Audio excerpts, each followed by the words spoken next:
Previous video में हमने देखा था स्पर्मेटोजेनेसिस का प्रोसेस और स्पर्म सेल का स्ट्रक्चर।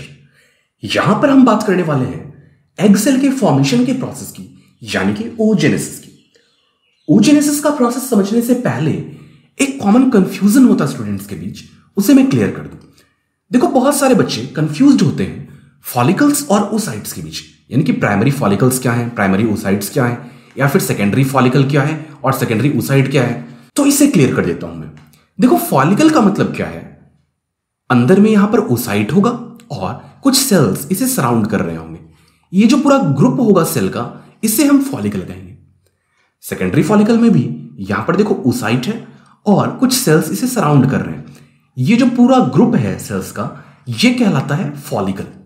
अब कहां पर प्राइमरी oocyte होगा, कहां पर सेकेंडरी oocyte होगा, ये सब हम आगे समझेंगे जबकि oogenesis के स्टेजेस को समझ रहे होंगे। यहां पर मैं बस इतना बताना चाह रहा हूं आपको कि फॉलिकल का मतलब होता है ये पूरा ग्रुप ऑफ सेल, यानी कि जिसमें कि सराउंडिंग सेल्स होंगे। सराउंडिंग सेल्स मल्टी लेयर्ड भी हो सकते हैं, सिंगल लेयर वाले भी हो सकते हैं, यानी कि ये ग्रुप ऑफ सेल कहलाएगा फॉलिकल। और इसके अंदर जो मेन सेल होगा जिसके साथ स्पर्म को फ्यूज करना होगा, वो है oocyte। चलो देखते हैं, इस फ्लो डायग्राम के थ्रू हम समझेंगे oogenesis के प्रोसेस को। अब यहां पर कौन कौन सी चीजें दी गई हैं, देखो इस तरफ हम एज की बात करेंगे, यानी कि किस एज में क्या हो रहा है। फिर हम oogenesis के प्रोसेस को देखेंगे और साथ साथ फॉलिक्यूलर डेवलपमेंट के स्टेजेस को भी देखेंगे, यानी कि आप oogenesis और फॉलिकल्स के डेवलपमेंट को यहां पर रिलेट करके देख पाओगे। समझो, सबसे पहले फीटल पीरियड में क्या होता है। कहने का मतलब कोई फीमेल चाइल्ड जब अपनी मां के यूट्रस में डेवलप हो रही है, तो वो जो फीमेल फीटस है उसमें क्या हो रहा है, उन सारे इवेंट्स को हम यहां पर जानेंगे। देखो, जो oogonia होता है, यानी कि ऐसे सेल्स जिनसे कि oocytes बनेंगे, ये डिप्लॉयड होते हैं, यानी कि 2n होते हैं, और इनमें माइटोसिस होता है जिससे कि इनका नंबर बढ़ता जाता है। ये काफी सारे हो जाते हैं और ये ही डेवलप होकर के क्या बनाते हैं, प्राइमरी oocyte बनाते हैं। क्या बनाते हैं? प्राइमरी oocyte बनाते हैं। और प्राइमरी oocytes भी कैसे होंगे भाई? डिप्लॉयड होंगे, 2n होंगे। प्राइमरी oocytes जिस फॉलिकल के अंदर होते हैं वो फॉलिकल कहलाता है प्रीमॉर्डियल फॉलिकल। प्रीमॉर्डियल फॉलिकल कैसा होगा भाई? तो एक यहां पर प्राइमरी oocyte होगा और इसके अराउंड एक सिंगल लेयर होगा फ्लैट एपिथेलियल सेल्स का।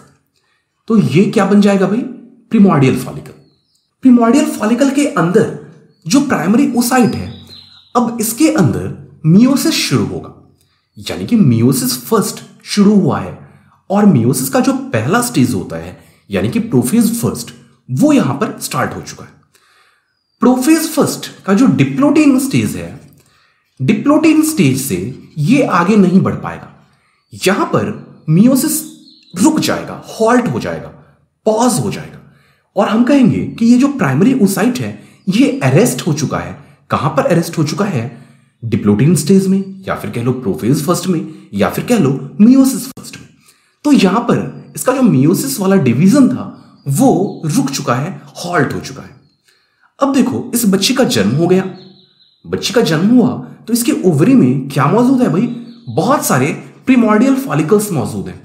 और उन प्रीमॉर्डियल फॉलिकल्स के अंदर जो प्राइमरी oocytes हैं वो सब के सब मियोसिस फर्स्ट के प्रोफेज फर्स्ट में अरेस्टेड है।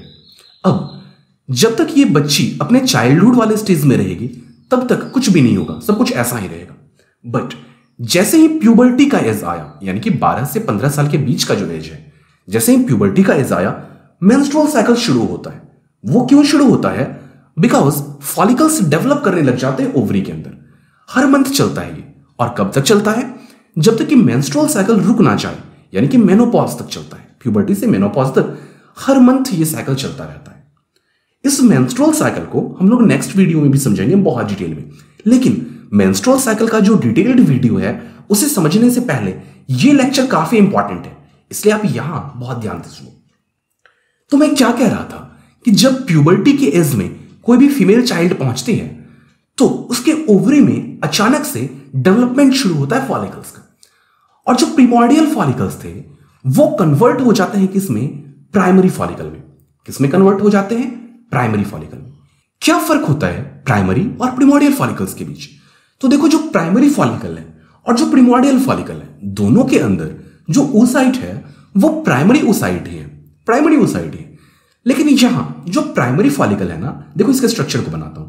मान लो कि ये ओसाइट है, प्राइमरी ओसाइट, और इसके अराउंड जो सेल्स इसे सराउंड कर रहे होंगे, वो आपको याद है कि प्रिमोर्डियल फॉलिकल्स में जो ये सेल्स होते थे, सराउंडिंग सेल्स, ये फ्लैट एपिथेलियल सेल्स थे। बट यहां पर ये क्यूबॉइडल बन जाते हैं। कैसे बन जाते हैं? ये क्यूबॉइडल बन जाते हैं, क्यूबॉइडल एपिथेलियल सेल्स बन जाते हैं। और जब ये क्यूबॉइडल बन गए हैं तो निश्चित रूप से ये कुछ सेक्रेट करेंगे। क्या सेक्रेट करेंगे? ये एस्ट्रोजन को बनाएंगे। कब बनाएंगे एस्ट्रोजन को? आगे चलकर बनाएंगे। कैसे बनाएंगे वो सब हम मेंस्ट्रुअल साइकिल वाले टॉपिक में समझेंगे। तो क्या हुआ है यहां भाई? प्रिमोर्डियल फॉलिकल डेवलप कर गया किसमें? प्राइमरी फॉलिकल में। कब वो आएगी? प्यूबर्टी आते ही। अब देखो आगे क्या होता है। ये जो प्राइमरी ओसाइट है ये और आगे चलेगा। अभी भी देखो प्राइमरी ओसाइट ही है, और ये प्राइमरी फॉलिकल इस बीच में डेवलप हो गया किसमें? सेकेंडरी फॉलिकल में। प्राइमरी और सेकेंडरी फॉलिकल में कुछ डिफरेंसेस होते हैं। प्राइमरी फॉलिकल में जो सराउंडिंग सेल्स होते हैं ये यूनिलेयर्ड भी हो सकते हैं, मल्टीलेयर्ड भी हो सकते हैं। बट सेकेंडरी फॉलिकल में ये जो लेयर है ये मल्टीलेयर्ड निश्चित रूप से हो जाता है। ये जो सेल्स हैं ये मल्टीलेयर्ड हो जाते हैं। और यहां पर जो प्राइमरी ओसाइट है इसके अराउंड एक लेयर बन जाता है जो कि कहलाता है जोना पेल्यूसिडा। क्या कहलाता है? जोना पेल्यूसिडा। इन सारी चीजों को आप आगे डिटेल में देखोगे मेंस्ट्रुअल साइकिल वाले टॉपिक में, बट यहां भी समझ लो, बहुत जरूरी है समझना। तो हमने क्या देखा? सेकेंडरी फॉलिकल में जो सराउंडिंग ग्रैनुलोसा सेल्स थे वो मल्टीलेयर्ड हो गए, और ओसाइट के अराउंड एक लेयर बन गया है जोना पेल्यूसिडा। सेकेंडरी फॉलिकल के टाइम पर ही, यानी कि जब कोई सेकेंडरी फॉलिकल है उस वक्त ही प्राइमरी ओसाइट में एक चेंज आता है। क्या चेंज आता है भाई? कि जो मियोसिस फर्स्ट में ये रुका हुआ था, जो अरेस्टेड था डिप्लोइडियम स्टेज में, ये वहां से आगे बढ़ जाता है और मियोसिस फर्स्ट को कंप्लीट कर लेता है। मियोसिस फर्स्ट को जो ये कंप्लीट करता है तो ये डिवाइड होकर के दो सेल बनाएगा। एक बनता है ये सेकेंडरी ओसाइट, यानी कि प्राइमरी ओसाइट मियोसिस फर्स्ट को कंप्लीट करके बना देता है सेकेंडरी ओसाइट। और जो दूसरा सेल बनता है छोटा सा, वो ज्यादा काम का होता नहीं है और उसे कहते हैं फर्स्ट पोलर बॉडी। ये जो सेकेंडरी ओसाइट बना ये किसके अंदर बना भाई? सेकेंडरी फॉलिकल के अंदर। और अब ये सेकेंडरी फॉलिकल डेवलप होकर के क्या बन जाएगा? मैच्योर फॉलिकल, यानी कि ग्राफियन फॉलिकल। तो सेकेंडरी ओसाइट कहां पाया जाएगा? ग्राफियन फॉलिकल के अंदर पाया जाएगा। और कुछ चेंजेस भी हो जाएंगे यहां स्ट्रक्चर में। कैसे चेंजेस हो जाएंगे भाई? तो देखो ये तो अंदर में सेकेंडरी ओसाइट है, इसके अराउंड ये कुछ सेल्स हैं, सराउंडिंग सेल। यहां देखो सराउंडिंग सेल्स कुछ हैं, और सराउंडिंग सेल का दूसरा लेयर थोड़ा सा दूर चला जाता है। सराउंडिंग सेल्स के जो दूसरे लेयर्स हैं वो दूर चले जाते हैं। बीच में जो ये कैविटी बन गई है ये एंट्रम कहलाती है, और यहां पर एक फ्लूइड बन जाता है। ये जो सेल्स है ना, ग्रैनुलोसा सेल्स, वो एक फ्लूइड यहां सेक्रेट करते हैं जिसे कि लिकर फॉलिकुली कहते हैं। तो ये ग्राफियन फॉलिकल बन गया है। इसके स्ट्रक्चर को भी आप देख चुके हो पहले। कब देखे हो आप? जबकि मैंने आपको ओवरी का स्ट्रक्चर पढ़ाया था और वहां पर हमने फॉलिक्यूलर डेवलपमेंट को समझा था। वहां हमने ग्राफियन फॉलिकल के स्ट्रक्चर को डिटेल में समझा था, इसलिए यहां मैं डिटेल में नहीं जा रहा हूं। तो क्या हुआ है भाई? सेकेंडरी ओसाइट बन चुका है और ये कहां पर है? ग्राफियन फॉलिकल के अंदर है। अब ये जो सेकेंडरी ओसाइट है इसमें मियोसिस सेकंड शुरू तो होगा लेकिन पूरा नहीं होगा। समझो मेरी बात को। ये जो सेकेंडरी ओसाइट है इसके अंदर मियोसिस सेकंड शुरू तो होगा बट कंप्लीट अभी नहीं होगा, और ये इसी स्टेज में ओव्यूलेट भी कर जाएगा।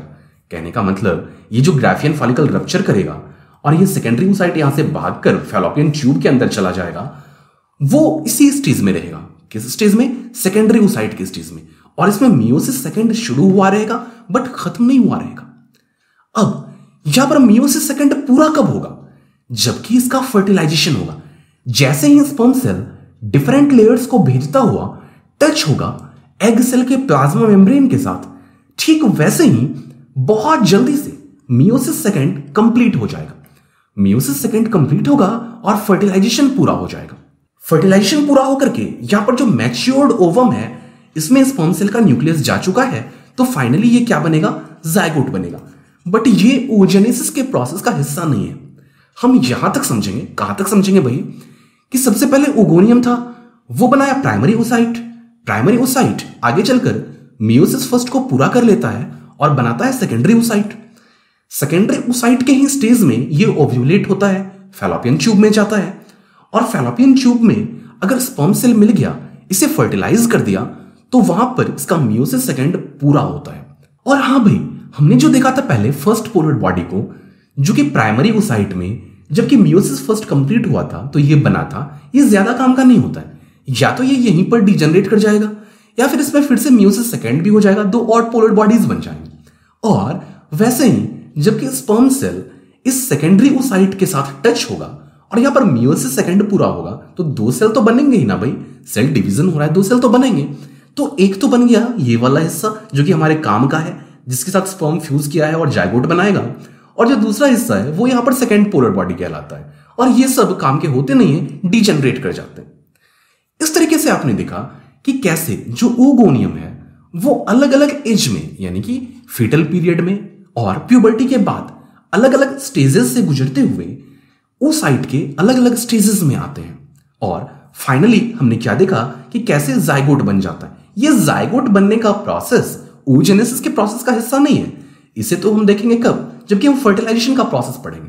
लेकिन हाँ, चूंकि यहां पर जो सेकेंडरी oocyte है वो स्पर्म सेल के मिलने के बाद ही अपना मियोसिस सेकेंड पूरा करता है, इसलिए यहां पर जाइगोट को दिखाना भी जरूरी था।